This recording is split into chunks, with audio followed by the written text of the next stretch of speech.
Easy Explain, The Subjection of Women by John Stuart Mill, Chapter 3. So let's look into what Mill has to say on fair competition between the sexes here. He says, for if the performance of the function is decided either by competition or by any mode of choice, which secures regard to the public interest, there needs be no apprehension that any important employments will fall into the hands of women inferior to average men, or to the average of their male competitors. So here Mill's getting at that women can be just as capable, if not more capable, than men are at the same jobs. And if we're actually going to be, fair employers and hold a fair competition, then it should just go to whoever the best suited for the job is, right? And according to Mill, we're not going to see any decrease in function of work. Paints an example here of looking at leaders and rulers. When to queens and empresses we add regents and viceroys of provinces, the list of women who have been eminent rulers of mankind swells to a great length. He's saying, look at how many female rulers, women rulers we've had in the past that have been great.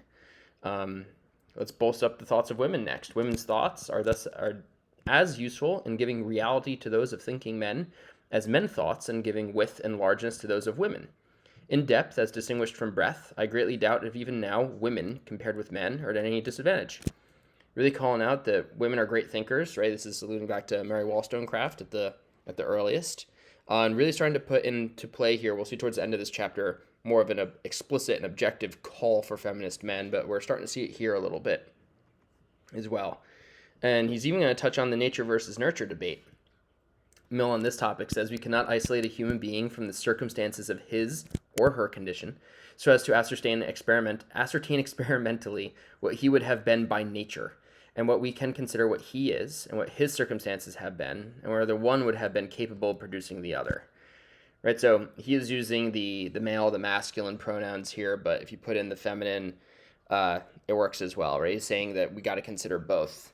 Men might seem better just because they're in a different situation, but okay, let's put women in those situations, and of course they're going to be bettered as well. And this gets into the natural result of circumstances. Mill goes on to say, now, whether the cause can be natural or artificial, women seldom have their eagerness for fame. Their ambition is generally confined within narrower bounds. The influence they seek is over those who immediately surround them. Their desire is to be liked, loved, or admired by those whom they see with their eyes. And the proficiency in knowledge, art, and accomplishments, which is sufficient for that, almost always contents them. This is a trait of character which cannot be left out of the account in judging women as they are. I do not at all believe that is inherent in women.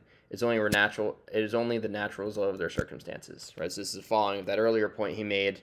Got to consider nature versus nurture here. And this directly calls back to Mary Wollstonecraft and her philosophy of character being determined by environment. And women are the way they are for Wollstonecraft at the time, largely because it's the environment that they're contained to.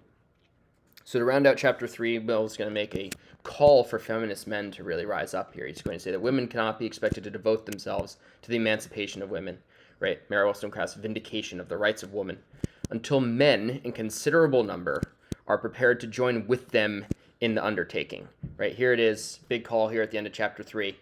For now, hope this helps.